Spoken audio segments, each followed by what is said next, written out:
2024 में चुनाव है, इस बार किसकी सरकार? श्री नरेंद्र मोदी जी ही आएंगे, क्योंकि हमारे राम मंदिर जो बन रहा है उज्जैन में, अभी महाकालेश्वर कॉरिडोर का 11 तारीख को लोकार्पण करेंगे। विश्वनाथ भगवान का उन्होंने बनाया, सोमनाथ जी गए थे, वहाँ का क्या बहुत दिव्य लोकार्पण वहाँ भी हुआ। राहुल गांधी क्यों नहीं? राहुल गांधी का तो उनको तो देश का बच्चा बच्चा जानता है, अभी उनको सीखना चाहिए। अध्यक्ष का ही नहीं नियुक्ति हो पा रही, किसे बनाया जाए। अब परिवारवाद उनको समाप्त करना चाहिए। जो उन्होंने भारत जोड़ो यात्रा की है, तो भारत तो पहले से ही जुड़ा हुआ है, कहाँ बिखरा है। राहुल गांधी को मौका मिलेगा इस बार प्रधानमंत्री बनने का? नहीं मिला। जिस तरीके से अभी भारत का माहौल चल रहा है, लोग कहते हैं कि बीजेपी सरकार मुस्लिमों को दबा रही है, उसको किस तरीके से देखते हैं? दबा रही है वाकई में? कुछ नहीं यार, ऐसा कुछ नहीं। सब कुछ बढ़िया चल रहा है, सब एक नंबर का चल रहा है, सब अपनी ज़िंदगी अच्छी तरह जी रहे हैं। क्या नाम है आपका? मेरा जग्गू, कहाँ से हैं? हरियाणा। 2024 में चुनाव आने वाला है, उसको देखिए, कैसे देखते हैं उसको आप? बढ़िया देखे हैं यार, उसने सेंटर में तो यार मोदी की बनाई और किसकी बन सके। बाकी लोग भी हैं, राहुल गांधी हैं, केजरीवाल हैं। राहुल गांधी केजरीवाल का तिब्बत नहीं कुछ भी यार, अभी तो कुछ नहीं।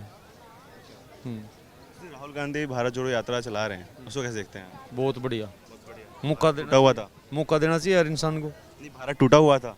भारत टूटा हुआ तो नहीं था, लेकिन फिर भी मतलब वो घूम रहा था, कुछ तो कर रहा होगा बेचारा। एक तो उन्हें देख लो यार, उसने भी देखना चाहिए, वो भी है कि नहीं, एक वो भी देखना चाहिए बेचारा। केजरीवाल को कैसे देखते हैं आप? केजरीवाल को भी अच्छा देखते हैं, बहुत बढ़िया। राहुल गांधी को मौका मिलेगा इस बार प्रधानमंत्री बनने का? जैसे कैसे वो मेहनत कर रहे हैं अभी। नहीं मिला। क्यों? यार कैसे मिलेगा पता यार, नहीं मिलेगा। नहीं, अभी आप कह रहे हैं कि बहुत अच्छा काम कर रहा है, तो क्यों नहीं कर रहा मैं तो कहूँ, मतलब मौका मिले को ना लोगों की ना है को ना, गुंजाइश ही नहीं लोगों की। आप मौका नहीं देंगे इस बार? मैं क्या दिन यार, और कोई दिन वाले ही नहीं होंगे। हाँ, लोग अभी मौका देंगे नहीं ना यार। जिस तरीके से अभी भारत का माहौल चल रहा है, लोग कहते हैं कि बीजेपी सरकार मुस्लिमों को दबा रही है, उसको किस तरीके से देखते हैं? दबा रही है वाकई में? ना यार, कुछ है ऐसा तुम्हें लगता है, आपको लगता है कुछ ऐसी चीज़? कुछ नहीं यार, ऐसा कुछ नहीं। सब कुछ बढ़िया चल रहा है, सब एक नंबर का चल रहा है, सब अपनी ज़िंदगी अच्छी तरह जी रहे हैं, ऐसा कुछ नहीं है। क्या नाम है भैया आपका? मोहम्मद शाहिद। कहाँ से हैं? मैं हरियाणा से ही। इंडिया गेट कैसा लग रहा है आपको आज? एकदम मोस्ट वो क्या कहते हैं ना, एक्सप्रेशन जो बाहर आते हैं, एकदम वो फील हो रहा, वो निकाल नहीं पा रहे, एकदम मस्त। पहले कभी आए थे इससे पहले मतलब? हाँ, एक दो बार आया था मैं पहले भी, मैं नज़दीक ही है हमारा कैपिटल से, तो एकदम बढ़िया। पहले से और अब कैसा लग रहा है आपको? हाँ, डिफरेंट है, कुछ क्लीन सा भी लग रहा है, और काफ़ी क्राउड भी है, तो आई एम हैप्पी। अच्छा, मैं आपसे कुछ सवाल पूछूं 2024 को लेके। 2024 में चुनाव है, उसको किस तरीके से देखते हैं आप? 2024 को जो चुनाव है, वो एक तो एक्चुअली में देश में बहुत सारी समस्याएं हैं। एक तो बेरोजगारी और बेरोजगारी का जो है वो आने वाले टाइम में देखा जाएगा, बट महंगाई अपने चरम पर है, और लॉकडाउन की वजह से लोग बाग काफ़ी परेशान भी हैं। तो हम इसको देखते हुए आने वाले टाइम में कुछ डिसीजन दूसरा ही लेना चाहते हैं। मतलब इस बार मोदी जी भी चुनाव में हैं, इसके बाद राहुल गांधी हैं, केजरीवाल हैं, इन तीनों में आपके लिए कौन? देखते हैं, अगर बेटा हमारा तो राहुल गांधी के साथ जाने का। भारत जोड़ो यात्रा चला रहे हैं वैसे? हाँ, वो भारत जोड़ो जो यात्रा है वो काफ़ी पॉपुलर हो रही है, और उसमें कांग्रेस को बहुत बेनिफिट भी मिल रहा है। क्योंकि भारत टूटा हुआ था पहले से, जो भारत जोड़ने की यात्रा चलाई जा रही है। नहीं, भारत कभी नहीं टूटा था, और ना ही, लेकिन जो लोगों हैं, जो कांग्रेस के जो मंसूबे हैं, वो लोगों को जोड़ने की हैं, क्योंकि अपनी और एक आकर्षित पैदा कर सके वो, तो इस वजह से। आप मुस्लिम समुदाय से आते हैं, मैं एक मुस्लिम समुदाय से लेकर एक सवाल आपसे पूछना चाहूँगा। जो आरोप बीजेपी पे हमेशा लगाए जाते हैं कि बीजेपी मुस्लिम को मतलब अलग तरीके से देखती है, मतलब पक्षपात करती है, इसको किस तरीके से देखते हैं आप? बट ऐसा है, थोड़ा तो लगता है, बाकी इतना भी ज़्यादा नहीं है, क्योंकि मोदी गवर्नमेंट ने विकास भी किया है, लेकिन उसके साथ साथ महंगाई भी अपने चरम पर है, तो महंगाई को भी कंट्रोल नहीं कर पाए हैं। तो इस महंगाई में जो है कि हमारी गवर्नमेंट थोड़ा फेलियर साबित हुई है। क्या नाम है आप? पूनम मंडल। कहाँ से हैं? West Bengal, Kolkata. First time आए हैं आप इंडिया गेट? नहीं, यहाँ पे पहले भी आए थे जब करीबन एज 10 ईयर्स था तब। पहले कैसा लगता था और अब कैसा लगता है आपको? अभी पहले तो बहुत छोटे थे, इतना मालूम नहीं, लेकिन आज अगर इस जगह पे है तो बहुत गर्व की बात है कि हमारे बीच यहाँ पे नेताजी का स्टैचू है, जो मतलब एक इंडियंस होने के लिए हमारे लिए बहुत गर्व की बात है। तो अभी बहुत गर्व महसूस होता है, यहाँ पे आने से रोंगटे खड़े हो जाते हैं। 2024 को लेकर मैं आपसे बात करूं, 2024 में चुनाव है सेंट्रल के, तो उसमें आप किसको सपोर्ट करने वाले? अभी 2024 में सपोर्ट करने की बात है ना, तो बेसिकली अभी देखना पड़ेगा कि कौन से हिसाब से हम वोट डालें, क्योंकि अभी हम लोग क्या ही बोले, मतलब अभी देखा जाए तो हम जो गवर्नमेंट है अभी स्टिल तो उन्हीं को ही वोट करेंगे। भारत किसके हाथों में सुरक्षित? राहुल गांधी, केजरीवाल, मोदी? अगर भारत सुरक्षित है ना, आम जनता के पास सुरक्षित है। हाँ, सेंट्रल सरकार हटा दी जाए? नहीं, रहना चाहिए, ऑब्वियसली रहना चाहिए, लेकिन हमारे जो मांगे हैं वो भी पूरा करना चाहिए। जैसे कि देखिए, स्वच्छ भारत अभियान पहले जो शुरू किया गया, अभी यहाँ पे जितने भी सिटी इतना क्लीन है, तो वो अच्छा स्कीम है गवर्नमेंट के। तो सेंट्रल में ऑब्वियसली अच्छा काम हो। जब प्रधानमंत्री जी थे, मतलब मनमोहन सिंह जी थे, तब उन्होंने भी बहुत अच्छे काम किए, तभी भी कांग्रेस को सपोर्ट कर रहे ना, किए ना। तो इसीलिए केजरीवाल जी ने भी दिल्ली के लिए बहुत अच्छे काम किया है। कोविड के टाइम में उन्होंने बहुत अच्छे से दिल्ली को संभाला। तो लाइक एज अ सिटीजन जो सरकार अच्छे काम करेंगे हम उन्हीं को ही सपोर्ट करेंगे। बंगाल से आती हैं, तो बंगाल से ममता दीदी भी इस बार चुनाव में उतरने वाली 2024 में, उसको किस तरह देखती हैं आप? ममता दीदी को एज अ सिटीजन तो उनको मतलब सम्मान तो बहुत करते हैं हम, लेकिन कुछ बातें हैं जो बोलना नहीं चाहिए, तो ठीक है, वो खड़े होंगे तो ठीक है। 2024 के बारे में पूछूं आपसे, 2024 में चुनाव आने वाले हैं, तो किसको देखते हैं इस बार? जो हमारी तरफ ज़्यादा काम करा है मैं उसको वोट देना चाहूँगा। कौन? आम आदमी पार्टी जी। तो मोदी जी के कौन से काम बिगाड़? नहीं, उनकी सरकार है, अच्छी बात है, उन्होंने काफ़ी काम किया है। जो मेरे लिए, मेरी फैमिली के लिए, मेरे आसपास वालों के लिए काम करा है, मैं उसको चुनना पसंद करूँगा ना वहाँ के लिए। बाकी इंडिया में है, काफ़ी अच्छी बात है, काफ़ी अच्छा विकास कर रहे हैं। उनके होते हुए हमने बहुत सारी चीज़ें देखी हैं, जो नहीं करना था वो भी करा है हमने।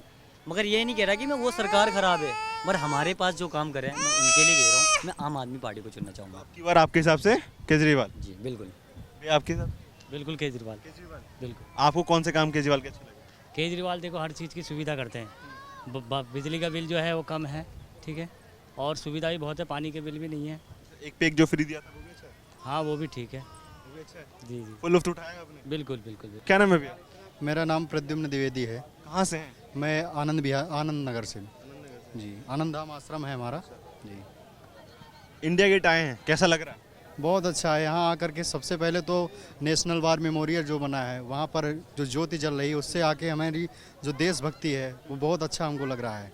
यहाँ पे आके और देख रहे हैं कि स्वच्छता कितनी अच्छी है, और यहाँ पे लोग एक देशभक्ति हमारी रग रग में कैसे बहे, यहाँ के एक सीख मिलती है, और बहुत अच्छा है यहाँ का वातावरण। इंडिया गेट पहली बार आए हैं, इससे पहले भी आए हैं? इससे पहले भी कई बार आया हूँ। पहले में और अब में क्या अंतर देखते हैं आप? बहुत सारी चेंजिंग हुई है जब से मोदी जी की सरकार आई है। उन्होंने बहुत सारा यहाँ पर चेंज किया है। जैसे सुभाष चंद्र बोस की अभी नूतन जो प्रतिमा उन्होंने लोकार्पण किया, ये इससे हमें सीख मिलती है कि हमारे जो पूर्व के नेता हैं, उन्होंने हमारे देश के लिए अपना समर्पण दिया है, तो उनके लिए एक यहाँ पर प्रतिष्ठित होना बहुत अनिवार्य था। तो वो उसको देख करके हमारा आत्म जो चिंतन है वो बहुत, मतलब हमारा मन जो एकदम देश प्रेम में डूब जा रहा है। 2024 में चुनाव है, इस बार किसकी सरकार? हमारे समझ से श्री नरेंद्र मोदी जी ही आएंगे, क्योंकि हमारे राम मंदिर जो बन रहा है उज्जैन में, अभी महाकालेश्वर कॉरिडोर का 11 तारीख को लोकार्पण करेंगे।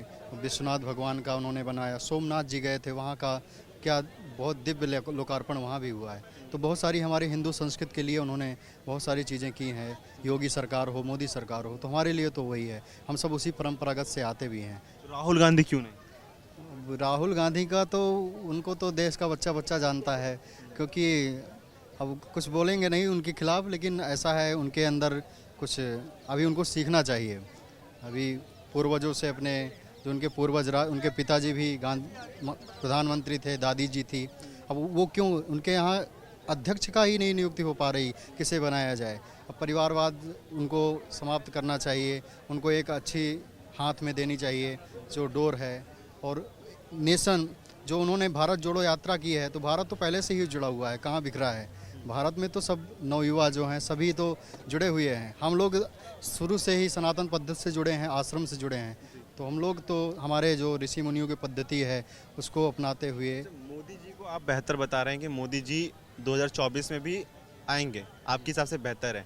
जो युवाओं का आरोप है, हिंदुस्तान के जो युवा हैं वो आरोप लगाते हैं कि इस सरकार में बेरोजगारी बढ़ी है, इसको किस तरीके से देखते हैं? नहीं, बेरोजगारी की जहाँ तक बात है तो बेरोजगारी तो जैसे जनसंख्या जितनी बढ़ेगी, अब हमारे घर में पहले दो लोग रहते थे, तो 2 लोग रहते थे तो जैसे 50 रुपये आता था तो उसी हिसाब से मैनेज हो जाता था। उसी घर में 7 लोग 8 लोग हो जा रहे हैं, तो बेरोजगारी स्वतः ही होगी, क्योंकि हमारा इतना मतलब कि 1 अरब 30 करोड़ से प्लस है हमारी यहाँ की जनसंख्या, तो बेरोजगारी तो होगी स्वतः ही, लेकिन उसको हमें समझना चाहिए। और ये जहाँ तक है सरकार भी कोशिश करती है और बहुत सारी गलतियाँ सरकार ने भी की हैं, ऐसा नहीं है कि सारा सब कुछ हमारे देश के लिए करते हैं। बहुत सारी ऐसी चीज़ें हैं जो सरकार को भी समय रहते हुए सुधारनी, जैसे उन्होंने एक बिल लाया था किसानों के प्रति, तो उसको वापस करना पड़ा। उसी प्रकार ऐसी चीज़ें हैं, जैसे शिक्षा नीति में बहुत अच्छा उन्होंने किया। हम लोग परंपरागत ऋषि परंपरा से हैं, हम लोग सनातन परंपरा से हैं, तो उन्होंने हमारे जो वेद हैं, हमारी ऋचाएँ हैं, हमारे उपनिषद हैं, उनको अपनी उसमें शिक्षा नीति में जोड़ा है। ये बहुत अच्छी पहल है। और ये रोज़गार जैसे आप युवाओं के लिए पूछ रहे हैं, तो युवाओं के लिए बहुत सारी योजनाएं भी हैं। स्किल इंडिया है, उन्होंने हमारे आश्रम में भी चल रही है। हमारे पूज्य गुरुदेव भगवान सुधांशु जी महाराज हैं, तो उन्होंने भी जो स्किल इंडिया है उसके लिए अपना एक बनाया है, तो उसमें बहुत सारे बच्चे आते हैं। अपना आत्मनिर्भर भारत जो है वो भी बहुत अच्छा हो रहा है। तो ये है कि धीरे धीरे आगे बढ़ेगा इंडिया। जो हमारा भारत है ये हमारा आर्यावर्त है, तो इसको इंडिया से हम कोशिश करें, इसको भारत आर्यावर्त बनाएं। हमारी जो गुरुकुल पद्धति है उसको लाएं, और सरकार को ये ज़रूर सोचना चाहिए युवाओं के प्रति, क्योंकि उनके जो युवा इकट्ठा होते हैं, कहीं पे ट्रेन फूकी जा रही है, कहीं पे ये होता, उनको नौकरी नहीं मिल रही, क्या करेंगे बेचारे। तो उनके प्रति भी सरकार को एक कदम बढ़ाना चाहिए, आगे उनके प्रति सोचना चाहिए। क्या इनकी बात से सहमत हैं आप? हाँ, सहमत हूँ। भाई ने बात सही बोली। क्या नाम है भैया? मेरा नाम सुनील ढोंडियाल है और मैं उत्तराखंड पौड़ी गढ़वाल का रहने वाला हूँ। आप सभी को, जो आपके दर्शक हैं, उनको मैं बताना चाहता हूँ कि आप सभी को इंडिया गेट सामने दिख रहा है, आप दिखाइए। और इंडिया गेट इस समय जो पुराना समय था उसके मुताबिक इस समय जो यहाँ पे आकर्षण बना हुआ है लोगों का, बहुत लाजवाब है। आप पूछिए। 2024 में चुनाव आने वाला है, क्या लगता है आपको? 2024 में चुनाव आने वाला है। चुनाव तो हर बार आता है, पर सबसे बड़ी बात है चुनाव का, कि चुनाव में हम किसका चुनाव करें, जो एक तो हमारे हितों की रक्षा करे, हमारी मूल्यों की रक्षा करे और हमारी संस्कृति की रक्षा करे, उसको हम चुनें। और ये हम जनता के ऊपर छोड़ते हैं किसका वो चुनाव करते हैं।